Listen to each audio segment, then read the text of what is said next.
Chris Grayling faces fury of MPs over train chaos as Northern Rail boss says customers will get compensation for the timetable shambles. Transport Secretary Chris Grayling is set to face the fury of MPs as he is grilled over the disastrous overhaul of Northern Rail train timetables.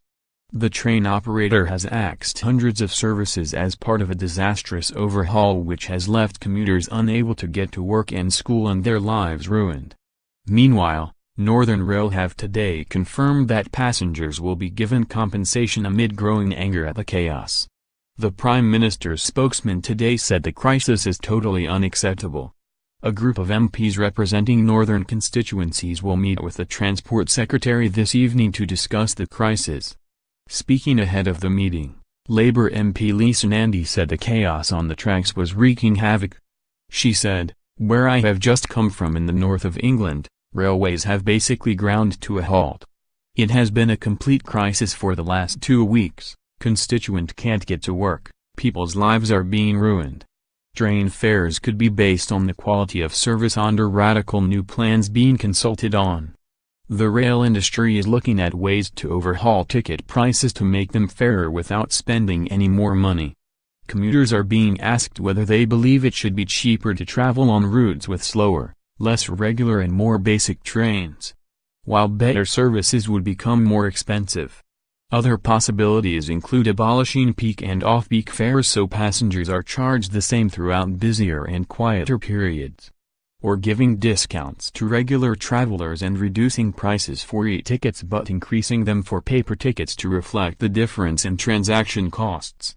The consultation is being launched on Monday by the Rail Delivery Group, RDG, which represents the industry, alongside passenger watchdog Transport Focus. They will use the responses to produce a report containing proposals for governments to consider. The ticketing system is underpinned by regulations which are unchanged from the mid-1990s, and have not kept pace with technology or how people work and travel. Around 55 million different fares exist, including long-standing anomalies such as charging a peak time fare when half a trip is on an off-peak service, and split ticketing, where it can be cheaper to buy several tickets for a single journey. RDG Chief Executive Paul Plummer said he wants to create an easier-to-use fares system. He went on, reforming the rules about how tickets are sold and bought has the potential to transform the buying experience for customers, making it easier for people to be confident they are getting the right ticket. These reforms support what the industry is already doing to make improvements to fares alongside record investment in new train carriages, upgraded stations and extra services. Research commissioned by the RDG found that only 1 in 3, 34%, passengers are very confident they bought the best value ticket for their last journey, and just 29% were very satisfied with the ticket buying experience. Transport Focus Chief Executive Anthony Smith said, "Our research shows that rail passengers want a fares system that is simple to use, easy to understand and is flexible enough to cater to how people work and travel today. The rail industry has grasped the nettle and we will ensure the voice of the passenger is heard clearly as part of this consultation. And I'll be looking for a sign, at least, from the Transport Secretary, that he understands the scale of this crisis." Speaking to the BBC Radio 4's Westminster Hour, the MP for Wigan said that MPs will be using their 10-minute slots with the Cabinet Minister to put across the very many grievances that date back to 2 years ago when he awarded the franchise to Arriva Rail North. Anger has boiled over Northern Rail introduced a new timetable on May 20 which saw hundreds of services axed, delayed and cancelled. Andy Burnham, the mayor of Greater Manchester, said Northern is in the last chance saloon amid the chaos and called for substantial compensation to be paid out to commuters. Northern's managing director David Brown said a compensation scheme will be unveiled imminently. He said, "We will be putting in place a compensation package. We will definitely be doing that. We believe that's only right to give the people that are our loyal customers some recompense for the discomfort that we've caused them. We are working on that and we will be finalizing that in due course." However, he suggested the compensation scheme will be limited to season ticket travelers.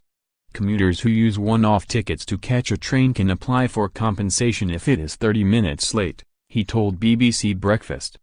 This would appear to fall short of the significant compensation scheme demanded by Mr. Burnham in a letter to Transport for the North. He said, "Northern have already left people seriously out of pocket and turned their lives upside down with their chaotic services. I have heard countless stories of people forking out for taxis, hire cars, hotels and extra childcare but unable to get compensation for it.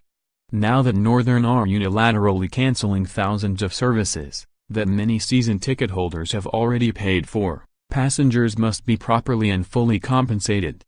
There must also be a general reduction in fares for all passengers on routes affected by these changes." He added, "Northern are set to benefit financially from this emergency timetable. It is the company, and not the passengers, who should pay the price for their mismanagement. As far as I am concerned, this emergency timetable represents the last chance saloon for Northern. They are causing too much damage to the economy of the North to be allowed to inflict their miserable, unreliable services on us any longer. If they are not providing the promised new May timetable by early August, then steps should be taken to strip the franchise from them." Northern has apologized and last Friday evening introduced an interim timetable, starting on Monday, removing 165 trains, 6% of services. Areas affected include Manchester, Liverpool, Blackpool and the Lakes Line between Oxenholme and Windermere. Meanwhile, Govia-Thameslink Railway, GTR, which consists of Southern, Thameslink, Great Northern and Gatwick Express, has also come under fire for chaos on its tracks. London Mayor Sadiq Khan said disruption to GTR services is damaging the international reputation of the capital and said the firm should be stripped of its franchise to run services. On Friday, GTR saw almost 1 in 10, 9%, of its trains either cancelled or more than 30 minutes late. Northern's record was even worse at 16%. Mr. Grayling has said he is in regular discussions with train operators but the new timetable will ultimately deliver hundreds more services. Some 20 MPs representing constituencies affected by train disarray along the Govia-Thameslink line have written to Mr. Grayling to demand immediate action to tackle the crisis. Tory MP Bim Affolami, who represents Hitcham and Harpenden in Hertfordshire, where Govia-Thameslink trains have been hit by repeated cancellations, tweeted the letter out. It tells Mr. Grayling, "We urgently